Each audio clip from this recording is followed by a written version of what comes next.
Olá pessoal, sejam muito bem-vindos. Nós estamos aqui mais uma vez com dois convidados ilustres aqui na área de cirurgia vascular, o Dr. Marcelo Bellini e o Dr. Marconi aqui da Unesp.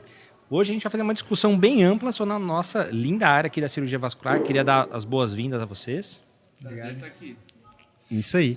Bom, a gente sempre começa porque alguns dos nossos ouvintes podem não conhecê-los, né? Só com uma apresentação breve e contar um pouquinho da história, da trajetória de vocês até chegar aqui.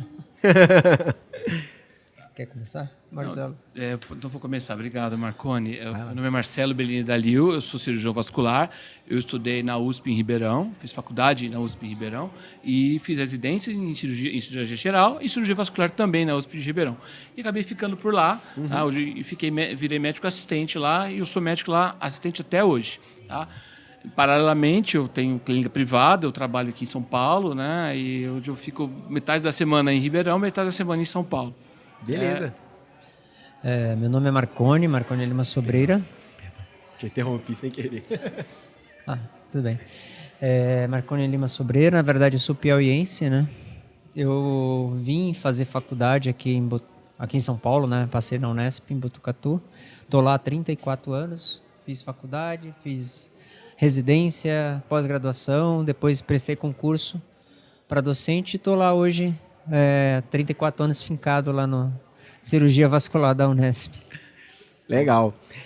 A gente estava conversando um pouquinho aqui nos bastidores, né? Estava tentando ver aqui para que lado que a gente indicaria a nossa direção aqui, venoso, arterial, aberto, endovascular, mas pelo que a gente viu aqui, nossos convidados são totalmente versáteis aí no mundo da vascular e a gente queria começar conversando então justamente sobre isso.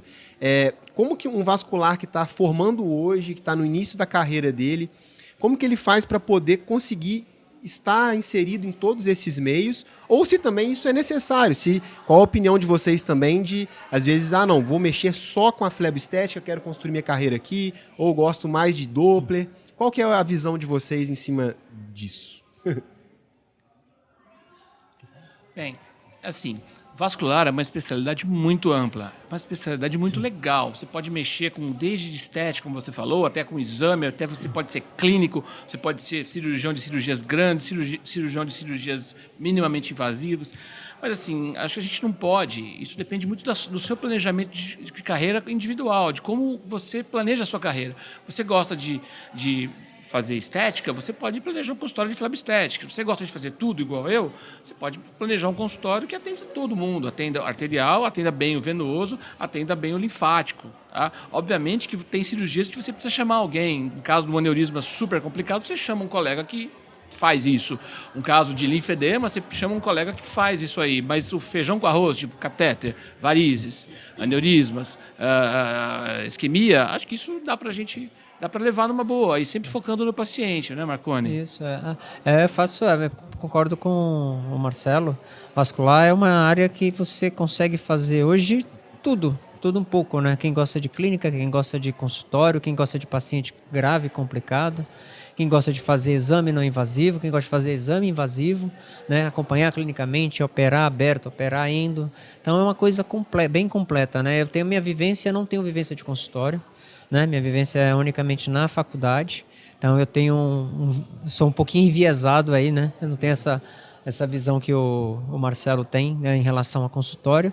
Faço ultrassom por fora, a única coisa que eu tenho de atividade fora, então não é consultório, eu só faço a parte de ultrassom, mas isso que a vascular também proporcionou, né? E é uma área muito atraente, né? Muito boa. Eu mesmo também, eu atuo fora daqui também, principalmente muito com faculdade. Eu dou aula numa faculdade da parte de cirurgia, tem parte da cirurgia vascular também, claro.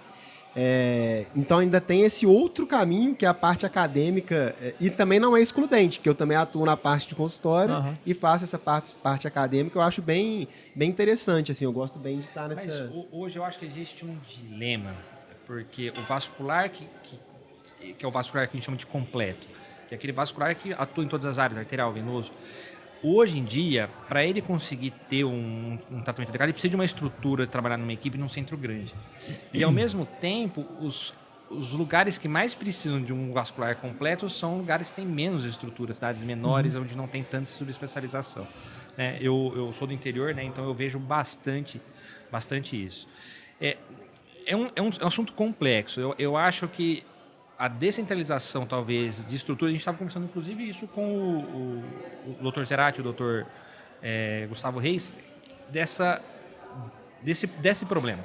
Que existe uma necessidade de uma descentralização de tecnologias e estruturas para atrair a gente a fazer cada vez coisas mais complexas com seguranças e boas equipes em cidades que não sejam centros de referência. Sim. Concordo. Assim, o paciente vascular, né? Por exemplo, a gente mexe com 2 nichos. O Marcelo apresentou bem, né? Principalmente, né? 2 nichos, o venoso e o arterial. O paciente arterial, ele é um pouquinho mais complexo, né? Porque, tipo que você falou, por exemplo, eu faço arterial no interior porque eu estou no centro, que eu tenho uma equipe que me dá uma retaguarda, né? Quem tem consultório aqui em São Paulo, o Marcelo vai ter mais know-how de falar isso, né?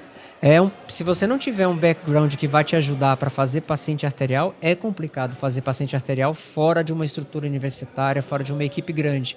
Por isso que eu acho que é uma das justificativas que pode explicar um pouco a ida bastante gente indo para a parte da flebologia, porque te dá uma certa liberdade, né? Mas assim, o que me atrai ainda é a parte arterial e por isso que ainda estou na universidade. E no serviço lá, aneurisma é o que você mais gosta, doutor? Cara, eu gosto, na verdade, é o que o Marcelo falou. É difícil falar uma. Tem hora que eu gosto mais de operar carótida, tem hora que eu gosto de fazer mais enxerto, tem hora que eu gosto de operar mais a aorta. Anatomia vascular, para mim, é espetacular. É verdade. Né? É uma das coisas que. O que me atraiu na vascular? A anatomia e aquela coisa do resultado imediato. Eu sei se vai dar certo ou não, eu sou muito ansioso. Então a gente sabe, terminou a cirurgia, você sabe se vai dar certo. Né? Então isso me ajudou aí para vascular também, além da parte da anatomia. Verdade. Vascular tem essa vantagem, né? A coisa complica na hora, né? Não é igual o gastro que complica 2 dias depois, da fístula 5 dias depois. A coisa assim, ou funciona ou não funciona. É verdade. Ou tá sangrando. Ou não. Mas uma grande vantagem, às vezes, da vascular é você poder também escolher isso aí. E mesmo, você não vai fazer, numa cidade pequena, você não vai fazer arterial, você não vai fazer carótida. Mas numa cidade média, você consegue fazer. Você consegue fazer arterial, você consegue fazer fístula, você consegue fazer isquemia. Catéter, né? Catéter, que tem um volume grande. Obviamente, aneurismas tóraco-abdominais com fenestras, isso é para coisa de ser de referência. Mas isso em qualquer especialidade, não só na vascular. Mas a gente tem que pensar no nosso paciente, no como eu vou ajudar meu paciente. E em cidade pequena, em cidade média e em grande. O que seu paciente tem? Ele tem edema, ele tem dor na perna, ele tem, às vezes, prurido na perna, ele tem alergia na perna. São coisas que, às vezes, você não quer atender, mas assim, a gente precisa prestar atenção no paciente. Porque conversando com os pacientes e tratando edema, você consegue achar TVP, você consegue achar insuficiência venosa. Às vezes, fazendo o exame de semiologia correto, você consegue fazer diagnóstico de aneurisma, de poplite, aneurismas abdominais. E aí, tratando um linfedema, a pessoa que tem linfedema tem uma tia que tem varizes. E a tia que tem varizes tem um avô que tem um aneurisma. Então, quando você vai conversando com o seu paciente e tentando resolver os problemas vasculares dele, você acaba fazendo o seu consultório, acaba enchendo o seu consultório de pacientes que te procuram porque você dá atenção e se tenta resolver. Acho que esse é o grande segredo da medicina. Não sei se você compartilha essa sensação comigo. Sim, eu concordo. Desculpa, você quer falar alguma coisa? Essa coisa do contato com o paciente, né, da gente conhecer, é uma coisa que a gente tem que cada vez mais fortalecer, porque eu acho que, assim, sem nenhum tipo de crítica, nem demérito, mas hoje a gente vê muita coisa se perdendo em mídia social, né? O médico da mídia social, e assim, hoje parece que a impressão, eu estava conversando até recentemente com um colega sobre isso, e quando o paciente entra, parece que ele está na frente de uma tela de celular, tá? Vai esperar alguma, sabe, aquela coisa que está perdendo-se o contato. Então, assim, aquela coisa de você botar a mão no paciente, de examinar o paciente, de saber o que acontece com ele, tá? Acho que a gente tem que dar uma estimulada nisso, porque está havendo um desvio nessa situação, nessa coisa aí de o pessoal se perder. Assim, tem coisas muito boas, Claro. né? Muito boas, não é totalmente, mas Acho que estão se perdendo e a gente tem que valorizar um pouquinho mais esse contato que o Marcelo falou. É uma questão muito cultural, né? Até agora no feriado eu tava com meu tio teve que fazer uma cirurgia de joelho, né? E ele tava todo feliz contando que o médico dele era o médico de não sei quem, e postou foto com não sei quem. Aí eu tava lá na mesa quieto, né? Tá bom, tio, legal, bacana, mas onde que ele se formou?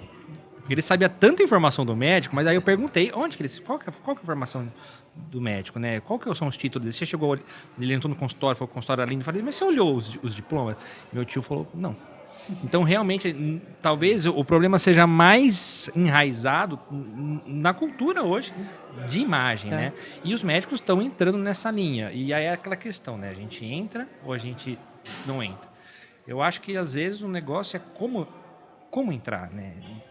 Se você tem esse poder de mídia, aproveitar desse poder para levar informações relevantes, sempre baseado em referências bibliográficas, em evidências, né? E não chegar com a pseudociência que hoje é uma coisa extremamente O mal. WhatsApp Medical Journal. Chat GPT. Mas hoje em dia acaba que muita autoridade é dada só pelo número de seguidores. Ah, não, esse aqui tem 100 mil seguidores, mas isso não quer dizer absolutamente nada. Esse caso que você contou é uma caricatura do que vem acontecendo mesmo, totalmente. Mas você comentou que você faz a agenda de ultrassom fora, né? Eu imagino que acaba que o volume maior seja de varizes, né?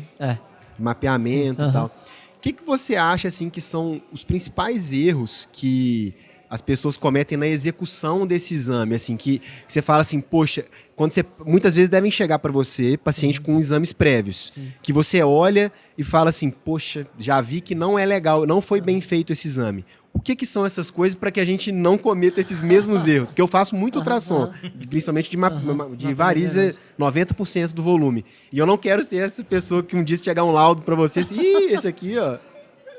Rapaz, assim, a gente vê algumas coisas, principalmente na parte de varizes, né? Que a gente tem uma corrente de... Quando vai testar refluxo, por exemplo, não bota o paciente de pé. Deixa o paciente deitado. Já é difícil. Né? Isso, tem uma escola que defende isso, mas a evidência é muito baixa, muito baixa. Né? Tanto que às vezes tem um paciente que diz, nossa, mas esse exame é feito de pé? Outro médico não me botou de pé. Direto isso acontece comigo. Entendeu? Isso no de varizes é considerar qualquer refluxo como refluxo patológico. Então, às vezes você vê safena de, sei lá, 0,3. Não tem como. Aquele refluxo fisiológico... Você termina forçando uma safenectomia em um paciente jovem, entendeu? Então, eu acho que, em relação a varizes, esses são os dois principais coisas que a gente vê, né? Entendi. Com mais frequência. E a questão, assim, de avaliação de perfurantes, no seu laudo você acaba... Porque tem vezes que pega o laudo que ele coloca 500 perfurantes, mas aí perfurante suficiente não quer dizer muita coisa, né? Não. E, enfim, e aí só que às vezes o laudo ele parece melhor porque ele tem muitas informações, mas nem sempre mais informação é mais qualidade. Tô errado? Não, tá errado não. Normalmente a gente tem que botar as insuficientes mesmo, né? Sendo que eu já ouvi de vasculares, né? De que nem adianta marcar perfurante porque eu não vou atrás mesmo. Não, aí é outro problema. Entendeu? Então, mas eu faço a minha parte. É isso. Né? Mas é perfurante insuficiente que você considera. Não, né? perfeito. Marconi, descrever os trajetos, né, Marconi? Às vezes você quer operar um paciente que não tem uma insuficiência de safena. Ela tem uma insuficiência venosa, uma doença venosa crônica leve, tem colaterais. Aí a pessoa coloca safenas normais, sistema profundo normal, sem perfurantes, exame normal. Só que assim, e aí o convênio não autoriza, entendeu? E aí então assim, quando no laudo o colega precisa colocar varizes, presença de varizes bilateral, colaterais. Então, uma das coisas, inclusive, isso é uma coisa que faz um tempo que a gente faz, né, que eles falam, por causa de autorização de convênio. Se você vê trajeto, assim, varicosidade não conectada ao sistema safênico, ao sistema venoso profundo, mas deixa descrito para esse problema aí que você falou ser resolvido, né? Porque faz todo sentido, né? Porque você está examinando, assim, a semiologia tem que ser levada em consideração, né? Você tem trajeto, você está palpável. Agora, assim, se o ultrassom não viu, porque, não sei, o colega às vezes não teve o capricho de lá, cara, coloca o ultrassom, coloca a presença de colaterais da veia safena anterior, da veia acessória anterior, de moderado calibre. Tá bom, acho que é isso. Eu acho que um ponto muito legal aí é entrar a cartografia. Porque na cartografia você consegue mapear e desenhar, muitas vezes, para o próprio pessoal do convênio que vai autorizar, o cara pega o laudo, ele só vai tem trombose e safena. Mas aí ele olha a cartografia e fala, opa, olha aqui, tá marcado aqui que tem realmente o vermelhinho ali de varizes, tá tortuoso e tal, né? E inclusive em São Paulo, né, já conversei com alguns colegas que falam que o convênio devolveu o caso e falou assim, mas cadê a cartografia? Mesmo com o laudo mostrando tudo, então cada vez mais está vendo essa necessidade de você facilitar o acesso à informação não só para os vasculares, mas para todo mundo que está nesse meio, né? Do sistema. Agora eu vou aproveitar, vou fazer uma dúvida minha também, aproveitando aqui, né, já que estamos falando de ultrassom, que eu vejo muita confusão também na hora do exame arterial, a questão da caracterização da onda. Multifásico, monofásico, bifásico, trifásico. A gente sabe que tem os guidelines que acabam dando uma direcionada, mas a gente encontra de tudo, né? Que linha que você acaba seguindo mais? O que você defende nesse tipo de laudo? Porque teve essa normatização um pouco mais recente. Não lembro exatamente o ano que foi publicado, 24, né? Eu não lembro. Eu não lembro, foi na Vascular Medicine, se eu não me engano, saiu uma nova classificação que eu acho até um pouco mais racional. Porque antes a gente usava o quê? Monofásico, bifásico e trifásico, né? Sim. E o bifásico ficava muito, às vezes, aquela coisa que podia ser fase positiva e fase negativa. E com o multifásico e o monofásico, acho que ficou mais padronizado. A gente agora tá lá em Botucatu, a gente treina os residentes a sair com a terminologia do multifásico e do monofásico, de alta resistência, de baixa resistência, que eu concordei mais do que aquela coisa que ficava muito difícil a gente explicar o bifásico, principalmente, né? Sim, exatamente. É meio complicado essa parte. Você faz ultrassom, doutor Marcelo, no consultório? Eu não, utilizo ultrassom para guiar os procedimentos, tá? Mas no consultório eu não faço, nem tenho agenda de ultrassom. Mas isso é por opção, sabe? Eu nunca me atraí, mas eu acho um campo excelente. Já fiz curso, o doutor Marconi foi meu professor de ultrassom. A gente fez um curso mais um ano, acho que ano passado, né? Até o doutor Edivaldo foi aluno. Bom, o doutor Marcelo estava mostrando um caso bem interessante que a gente viu, né? De um paciente com a suspeita de um trombo flutuante que, no fim das contas, era um mixoma. Na conversa de ontem. Da aorta. Isso é uma vez na vida, né? Foi um desafio, porque a tomografia sugeria trombomoral e o eco sugeria dissecção na aorta ascendente, que é um lugar super complicado, e a gente o que fazer, né? Então, isso foi polêmico, até dentro da equipe, a gente, vamos cobrir, vamos anticoagular, vamos abrir. Optamos por tratamento cirúrgico e híbrido, né? Cirúrgico e também colocando uma endoprótese na aorta descendente e o paciente ficou bem. Tipo, um paciente jovem ficou bem. Nesse caso, é que assim, na hora que eu estava com os residentes do lado, né? Na hora que você estava apresentando o caso, e eu tenho um pouco de viés, porque a gente pegou em Botucatu, mas foi o contrário. O paciente chegou em oclusão arterial aguda, isquemia aguda, e na desobstrução o trombo veio aquela coisa amarelada, parecia uma coisa meio gelatinosa. Né? Eu falei, isso é mixoma. Aí veio 2 ou 3 casos na sequência, e quando você tirou, eu falei que estava com R3 do lado da R4, isso é mixoma. Eu joguei assim para ela, e quando você falou mixoma, eles olharam assim, pô, mas é que a gente teve, viés, totalmente assim, é o que você falou, acho que nunca mais a gente viu 2, 3 casos assim, aquela coisa de ver, aparece, os males vêm aos pares. E aquele caso era um mixoma da aorta. Não, é muito bonita a imagem, Não foi da aorta. Normalmente é do átrio, né? Eles tiveram que operar o coração, por exemplo, essa paciente. Isso era da aorta. Então, não, assim, a imagem, eu nunca tinha visto. O vídeo é espetacular. Tem que publicar esse caso aí. Sensacional. Já está na revista, já. Tá aguardando. Só para contextualizar, porque a gente está falando de um caso de ontem que foi apresentado pelo doutor Marcelo, que era um paciente que tinha uma imagem na aorta que parecia muito um trombo, pegava a aorta ascendente, a aorta descendente. A Anjo TC deu o laudo de trombo, fez um eco transesofágico que mostrou que era um flap, como se fosse um flap de dissecção. Foi feita a cirurgia aberta, com esternotomia, circulação extracorpórea, e foi diagnosticado um mixoma primário da parede da aorta. Isso né? Raro. E tem quais as dicas, né? Como você diferencia um trombo num mixoma, né? Justamente. Geralmente, o mixoma, ele tem crescimento. Você faz uma tomografia num dia, faz um mês depois, ele tem maior. O mixoma, ele tem realce de contraste, né?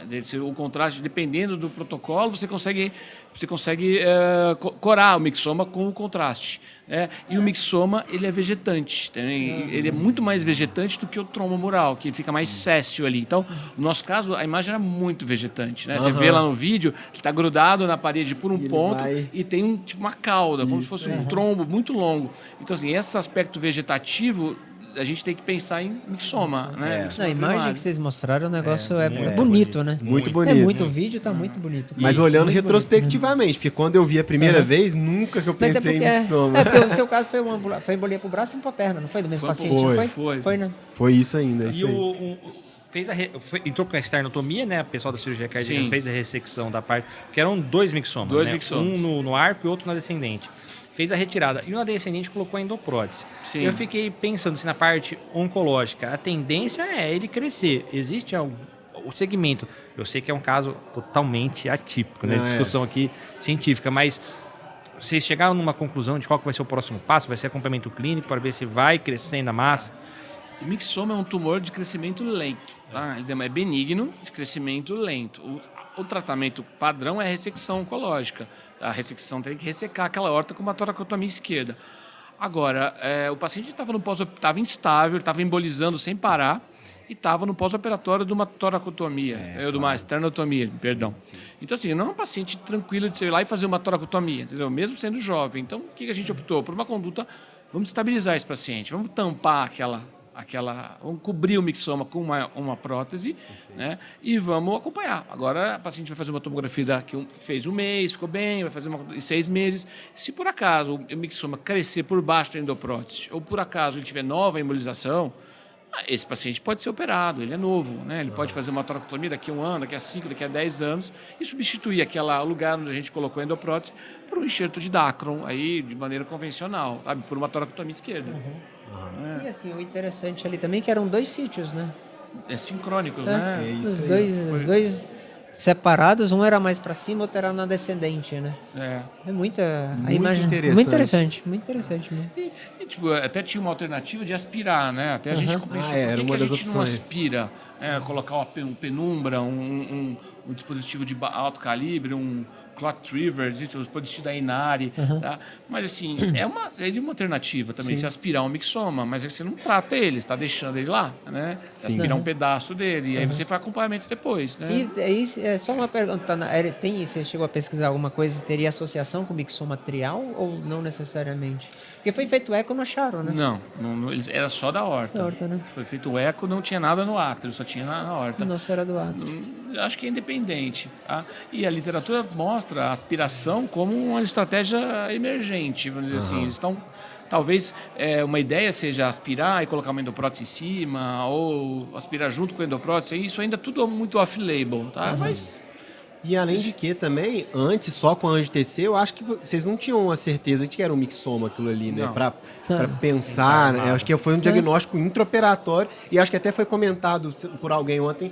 Assim, a esternotomia era a melhor opção porque vai resolver, seja lá o que for aquilo ali. Se fosse uma úlcera que fez um trombo, uma dissecção, seja... já é igual a laparotomia exploradora Isso aí. no abdômen agudo. Você abre e resolve, né?